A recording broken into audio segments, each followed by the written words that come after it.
दोनों हवेलियों में शादी की तैयारियां जोर शोर से जारी थी। नमन को कैस ने समझा बुझाकर चुप करवा दिया था। अब अगर रमन सारी जिंदगी नहीं मिलेगी तो क्या बुरहान कनवाला रहेगा, लेकिन बुरहान लाला ऐसे कैसे कर सकते हैं?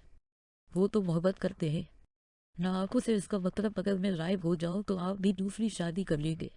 कैस ने शिद्दत से नमल के बाल अपने हाथ में जकड़े थे। खान जान ले लेगा अगर ऐसा सोचा भी तो करना तो दूर की बात। खान जी मैं मजाक मजाक में भी मुझसे दूर जाने की बात मत करना नमल, कैस ने शिद्दत से कहा। हाँ तो जैसे अब तो मुझे गोद में बिठाया हवा है ना, अब तो जैसे बहुत करीब है। नमल ने मुंह बनाते हुए कहा। कर दूंगा ये शिकवा भी दूर, जिस दिन सर से लेकर पाँव तक वो मेरे लिए सभी सुनहरी दुल्हन बनी इधर बैठी होगी। तेज ने बेड की जानिब इशारा करते हुए कहा था। तेज की बात सुनते नमल का दिल जोरों से धड़का था। तुम्हारी अलमारी में एक दरीज पड़ा है, जिस दिन खुद को मेरी शर्तें सहने के काबिल समझोगे इस दिन तैयार हो जाना। उसे साकत छोड़कर तेज बाहर की जानिब चला गया था। वदान के रोने की आवाज़ सुनकर नमल इसकी जानिब बढ़ी और इससे तेज की शिकायत करने लगी। आपके बाबा बूढ़े हो गए लेकिन अभी तक इनका ठहर पर नहीं गया। रमल हमें आपसे ज़रूरी बात करनी है। जी मोरे रमल, हम सब बड़ों ने तुम्हारी शादी का फैसला किया है। मोरे में शादी शुदा बस जब वो निकाह जिसमें को घर का को साहिबान शामिल न हो, हम बड़ों की नजर में वो निकाह नहीं होता। हमने तुम्हारे लिए एक रिश्ता देखा है। अगर तुम सच में मुझे अपनी माँ मानती हो तो इस शादी से इनकार नहीं करोगी। लेकिन वो रमल की कोई बात सुने बगैर बाहर चली गई। यार अल्लाह, ये किस अजाब में फंस गई। मैं अपने बड़ों की शफकत के सीन तरफ लेकर 6 दिन में रुखसत हुई थी। यार अल्लाह, वो ज़ारुख्तार रोते बिस्तर पर गिरी। हवेली को दुल्हन की तरह सजाया गया था। कैस की ख्वाहिश पर मुनार ने कैस की हवेली से दुल्हा बनकर आना था।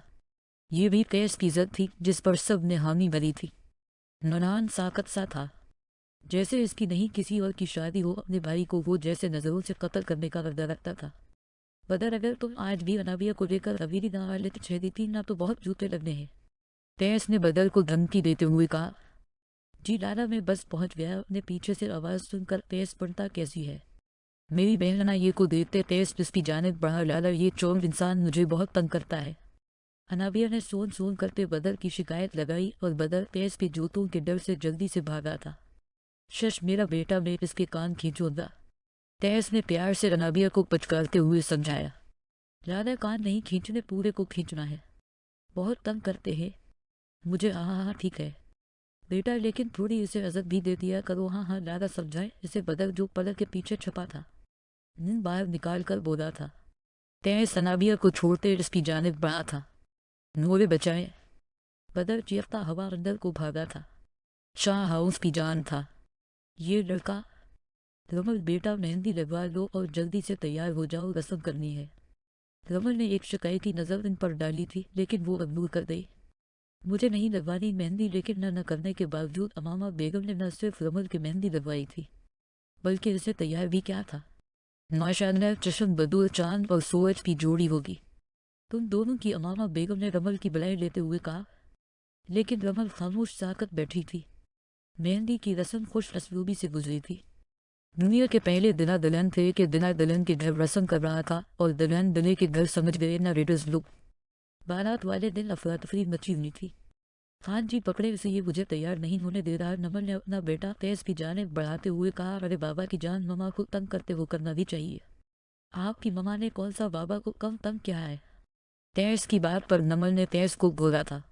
वो कि आप तैयार हो जाए, मैं इसे ममा के पास छोड़ आता हूँ।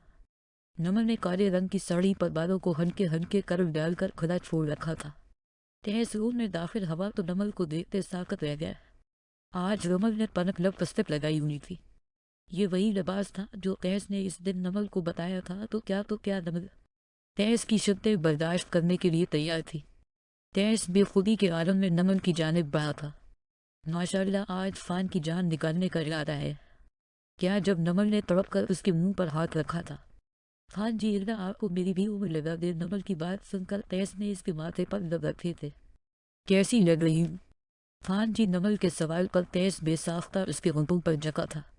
पता लग गया या बताओ? इसके होंठों पर शिद्दत भरा लफ्ज छोड़ते बोला। नमल ने शर्मा कर इसके सीने में मुंह दिया और सुर्ख खनाली चेहरे के साथ बोली, आप बहुत बेशर्म है। मैंने तो लफी पूछा था। नमल ने शर्माते हुए कहा और मैंने अमलन बता दिया। तेज ने शरारत से एक आंख बंद करते हुए कहा। तेज ने अलमारी से एक प्यारा सा साड़ी से मेचन सटोलर निकाल कर नमल के बालों को केचर करते हिजाब बना दिया और इसके सर पर अपने लबड़ते हुए बोला, अब मुकम्मल है। मेरी जान। तेज की नज़र नमल की थैली लब सेटअप पर गई तो उसने टिश्यू से पनप लब पुस्तक साफ करते नमल के हाथों में रेड लब सेटअप पकड़ाई और लाड से बोला, बलाशुबा इन हसीन होंठों पर रेड लब पुस्तक की जान निकालती है। कहते वो बाहर की जानिब बढ़ गया था।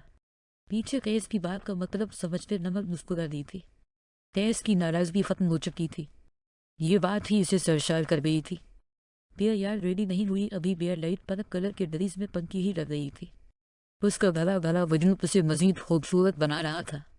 माशाल्लाह मेरी जानम, आज तो कयामत ढा रही है। अनाविया जो रोने को तैयार खड़ी थी, बदर को देखते रो पड़ी थी। क्या हुआ डार्लिंग? बदर देखो ना, वो रख नहीं रही। अब मैं तैयार होकर बार बार वाशरूम की जानिब भागूं। अरे मेरी जान, ये देखो आपके लिए टेबलेट लेने गया था और रोना बंद करो वरना काजब भी गया तो घोटने दो। बदर अरे मजाक कर रहा था। ये लो टेबलेट खाओ और जल्दी करो वरना बुल्हान लाला ने अकेले घोड़ी चढ़ जाना है। बुल्हान बेग शेरवानी पहने इंतहा का खूबसूरत लग रहा था। माशाल्लाह बहुत प्यारे लग रहे हो। मेरे भाई कैस ने बेसाख्ता बुल्हान की तारीफ की थी। बुल्हान मुस्कुरा भी न सका था। तैस ने बुल्हान की खामोशी देखते हुए उससे आंखें चुराई थी। चलो बेटा, देर हो रही है। बारात आ गई, बारात आ गई का शोर हर तरफ उठा था। साथ ही रमल के दिल से दर्द भी उठा था। सीने पर हाथ रखते इसने पानी का गिलास पिया था। रेड कलर के टेल गाउन लहंगे में वो आसमान से उतरी कोई वो ही लग रही थी। देखने वाला साकत रह जाता था। चलो रमन बेटा, बारात आ गई। रमन का घूंघट निकाल कर अमाना बेगम इसका हाथ था मैं इसे सतीज की जानिब ले जहाँ दरिमिया पहले से बराजमान थे। निकाह आमने सामने होना था। सतीज के दरमियान में एक सफ़ेद रंग का पर्दा लटक रहा था। जी मौलवी साहब, निकाह शुरू करें। आवाज जान की आवाज़ पर मौलवी साहब ने निकाह शुरू किया था। रमन मनूर हसीन शाह आपका निकाह बुल्हान खान वलद हातम खान से 10 लाख हक महर से का राय वक्त पाया है। क्या आपको ये निकाह मंजूर है? रमन को लगा इसके कान बज रहे हैं और दूसरी तरफ बैठे बुल्हान को भी लगा कि इसने दुल्हन का नाम गलत सुना है। रमन की तरफ से खामोशी पर मौलवी साहब ने फिर दोहराया था। रमन मनूर हसीन शाह आपका निकाह बुल्हान खान वलद हातम खान से 10 लाख हक महर से का राय वक्त पाया है। क्या आपको ये निकाह मंजूर है? इस बार रमन वाकई हैरान थी। रमन जल्दी से अपनी जगह पर खड़ी हुई और अपना घूंघट उलटते वो मर्दों वाली साइड पर गई थी। उसने जल्दी से मनवान के मुंह पर से कल उतार कर फंका था। बेशर्म इंसान तुम! तुम्हारी हिम्मत कैसे हुई मेरे साथ नाटक करने की? मनवान बेचारा जो खुद कंफ्यूज खड़ा था, रमन को सामने देखकर उसे लगा कि जैसे जन्नत मिल गई हो। तहस को पता था कि कुछ ऐसा ही होने वाला है, इसलिए उसने सिर्फ घर के लोगों को ही इकट्ठा किया था। आगा जान हातम खान सब मल्हान की दरगत बनता देख रहे थे। रमन इसके सीने पर मकोन की बरसात करते इसे मारने के दर पर थी। तुम मनहूस इंसान ने रुखसती के बाद अपने ससुराल आए और तुम्हें पूरा साल लगा अपने घर आने में कहा थे तुम? रमन ने वो मल्हान से तो कुछ बोला नहीं जा रहा था जब सब का मुश्तरका तहकहा गूंजा था। रमन बेटा, आज तो मेरे बेटे को माफ कर दो। अच्छा तो ये आप सब की मिली भगत थी। हाँ तो क्या रमन ही सबको सरप्राइज कर सकती है? हम लोग नहीं, तेज ने मुस्कुराते हुए कहा था। मनान तो बस आंखों ने फतूर लिए रमल को तक कहा था। तभी मनान तेज को वसे से घूरता आगे बढ़ा था। देख छोटे, अब अगर कुछ कहा ना तो फिर से रमल को वाइब कर दौड़ता। लाला इस बार ये नौबत नहीं आनी छेदी तीन की। इस दफा मैं खुद रमल को लेकर वाइब हो जाऊंगा। पहले दरन से तो पूछ लो जीन परिफ लेते छेदी तीन की कि नहीं। एक आवाज हाल में गूंजी। मैं उठा कर ले जाऊंगा। रमन ने सबके सामने मल्हान की इस हरकत पर सलाम किया था। फिर आवा जान बे अपनी सरपरस्ती में निकाल दोबारा करवाया। रमल का हाथ पकड़ते मल्हान ने खुद साइन का अलिफ लेते छेदी तीन थे सबकी गोलियों को नज़रअंदाज करते वो शोफा बना हुआ था। निकाह होते ही सबको खाने की पड़द थी, जबकि मल्हान तो रमल को देखे जा रहा था।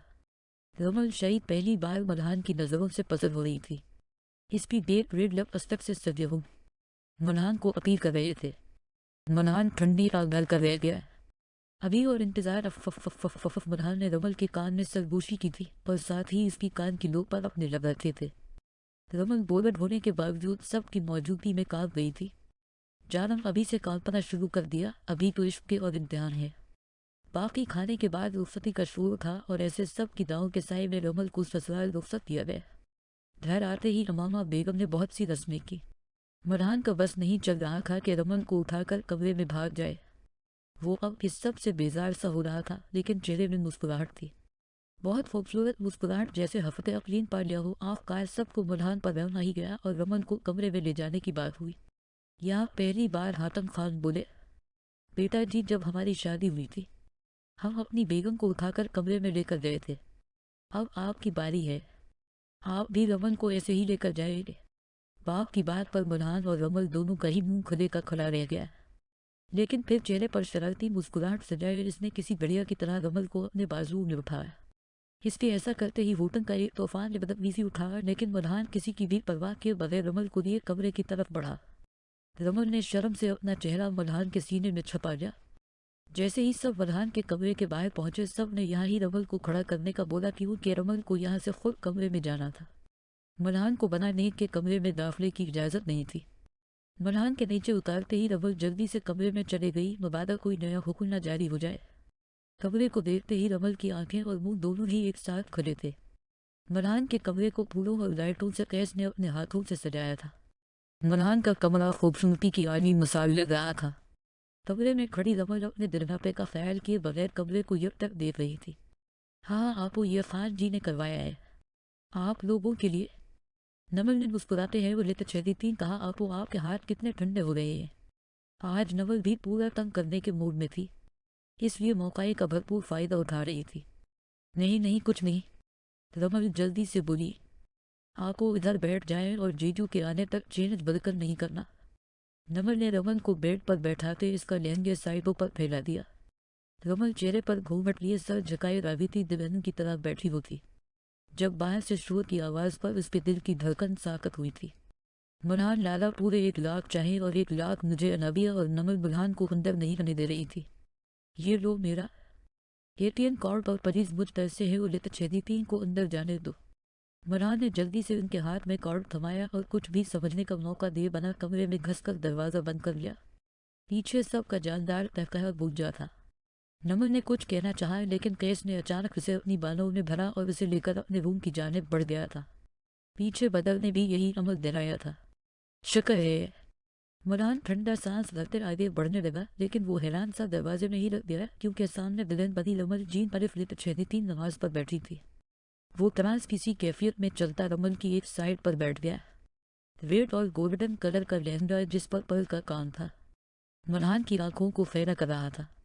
सर पर गोल्डन कलर का हिजाब बेनूर फ्लिप छेदी माथे पर टेका लगाए वो पर्दे में भी एक मुकम्मल दुल्हन लग रही थी और रूपों पर जकी नकली ने मजीद कयामत बर्पा की हुई थी। रमल आंखें बंद काफ छोटी ये लेते छेदी अपने अल्लाह का शुक्र अदा कर रही थी। मरहान ने धीरे से उसकी गोद में सर रखा और आंखें बंद करके लेट गया। रमल ने बेसाख्ता झकते मरहान को देखा था, जो रमल की गोद में सर रखे लेटा था। रमल की आंख से आंसू टूट कर मरहान के होठों पर गिरे थे। मरहान जल्दी से उठकर बैठा और परेशान होता हवा रमल से पूछने लगा, रमन शश क्यों रो रही हो? अब तो जुदाई का मौसम टल गया, अब तो हजर की रात खत्म हो गई, अब तो वसल का मौसम है। फिर भी ये आंसू, ये तो खुशी के आंसू है। हाँ, आँख को पा लेने के आंसू। रमल ने नम आंखों से बुल्हान की आंखों में देखते हुए कहा, शश रोना बंद करो। बुल्हान ने रमल का हाथ पकड़ते उसे बेड पर बैठाया और जीन पर छेदी नमाज उठाकर अलमारी में रखा। रमल आंखों में आंसू लिए बुल्हान को यक तक देख रही थी। बुल्हान चलता हवा रमल के करीब आया था और रमल के कदमों के पास नीचे बैठ गया। इससे पहले कि वो कुछ बोलता नमल बोली, हान आई एम सॉरी, मुझे आप पर यकीन करना चाहिए। शश कुछ मत बोलना, बस मुझे इन लम्हों को महसूस करने दो। मुझे यकीन दिलाने दो कि मेरी रमल मेरे पास है। मुझे कोई गला नहीं तुमसे, आज तुम्हें इस मुकम्मल रूप में अपने सामने देखकर मेरी तमाम ख्वाहिशात पूरी हो गई। रमल, मरहान ने उसके मुंह लबू पर अंगली रखते उसे मजीद कुछ पीने से रोका। फिर मरहान ने अपनी पॉकेट से एक पाइप निकालकर रमल के पाँव की ज़ैनत बना, फिर बाजू में कंगन पहनाते इन पर अपनी लब रखे। रमल तो बस मुस्कुराते हुए मरहान को देख रही थी। मरहान ने धीरे से रमल के हिजाब की पन्स निकाली थी। मरहान के हाथों की हरकत पर रमल का दिल जोरों से धड़का था। हान शश, आज कुछ मत बोलना, आज मैं बोलूँगा और तुम सुनोगी। मुझे इश्क से तुम्हारी इन आंखों से, मरहान ने रमल की आंखों पर अपने रुख रखते हुए कहा था। मरहान की गर्म सांसें रमल को बेखुद कर रही थी। हिजाब उतारते ही रमल के जोड़े में बंधे बाल इसकी पश्त पर बिखर गए। मरहान तो बालों की लंबाई और खूबसूरती देखकर हैरान था। तभी हैरत से बोला था, रमल वक्त तो बहुत अच्छी है, रमल तो जज्बात में बती पता नहीं कहाँ पहुंची हुई थी। मरहान की आवाज़ पर होश में रही। हान, ये मेरे असली बाल है। वो एक झटके से उठी थी और बुल्हान बेचारा हैरत में अपने सामने खड़ी रमन को देख रहा था, जो खड़े बालों में बदकल नमक लग रही थी। मरहान से कुछ बोला नहीं गया था। क्या हुआ? हाँ, रमन ने कैसे पहचानूंगा कि कौन सी राख हो? अब तो आप बल्कि भाभी जैसी हो गई हो। बुल्हान की बात सुनकर रमन का कहकहा बेसाख्ता था। हाँ, आप हमेशा इतने मासूम रहेंगे। रमन कहते दरिसन के सामने अपनी ज्वेलरी उतारने लगी थी, लेकिन इससे पहले बुल्हान इसकी जानिब बढ़ता उसे गोद में उठा चुका था। रमन की आंखों ने देखते वो उसे बेड पर ले आया था। मरान जितना भी मासूम है, लेकिन इतना मासूम हर गज नहीं है कि अपनी बीवी से दूर रहे, कहते साथ वो रमन पर झका था। रमन के सुर्ख रक्त पुस्तक से सजे रूप उसे पागल कर रहे थे। इसे अपना हलक खुश होता महसूस हो रहा था। उसका दिल इन गुलाब पंखड़ियों को छूने का था। इससे पहले कि वो दिल बात पर अमल करता, रमन की हल्की सी आवाज़ गूंजी, प्लीज लाइट। रमन ने धड़कते दिल को संभालते हुए कहा था। मरहान ने लाइट ऑफ करते साइड लैंप रोशन कर दिया था और अपने दिल की आवाज़ पर लबीक कहते रमन के होंठों पर शिद्दत से झका था। कमरे में फैली मानी फैज सी खामोशी और उन दोनों की चलती सांसें इन दोनों के मुकम्मल होने की गवाही दे रही थी। तेज जैसे रूम में दाखिल हवा तो हैरान रह गया। रूम की लाइट ऑफ थी और पूरे रूम में छोटे छोटे दिए जल रहे थे और उनके इर्द गिर्द गुलाब के फूलों की पत्तियां ख्वाबनाक सा माहौल बना रही थी। बेड के दरमियान में नमल को घूंघट ओढ़े बैठा देखकर तेज की धड़कनें बढ़ी थी, तो वो हसीन लम्हा आ चुका था जिसका तेज को बेसब्री से इंतजार था। धीरे से चलता वो नमल के नज़दीक बेड पर बैठा था और शौक होते हुए बोला, मुझे नहीं पता था कि आज कितना अच्छा सरप्राइज मिलेगा, वरना कब का कमरे में आ जाता। तेज ने नमल का घूंघट उठाकर सरगोशी में कहा था, किसी की ख्वाहिश थी मुझे इस रूप में देखने की, फिर कैसे न पूरी करती। नमल ने अपने खान का मान रखते हुए कहा था, सकते जाओ, बहुत शुक्रिया जनाब। तेज मजीद शोक हवा, मेरा रोनमाई का तहफा। नमल ने तेज से कहा, यह पूरे का पूरा खान आपका है। मेरी जान अभी भी तहफा चाहिए। अल्हम्दुलिल्लाह कि यह खान मेरा है। नमल ने आगे बढ़ते तेज के माथे पर लब रखे थे। इजाज़त है। हकीस ने धीरे से नमल की तरफ झकते इजाज़त ली थी। नमल ने मुस्कुराते इसके सीने में चेहरा छपाया था। तेज ने इसे सीधा करते अपने लब इसके माथे पर रखे, फिर आहिस्ता आहिस्ता चेहरे के हर नकश को छूते लब नमल के लबों पर रखे। आज तेज के लफ्ज़ में शिद्दत नहीं बल्कि प्यार ही प्यार था। नूर चांद इन सब के मलन पर दिल से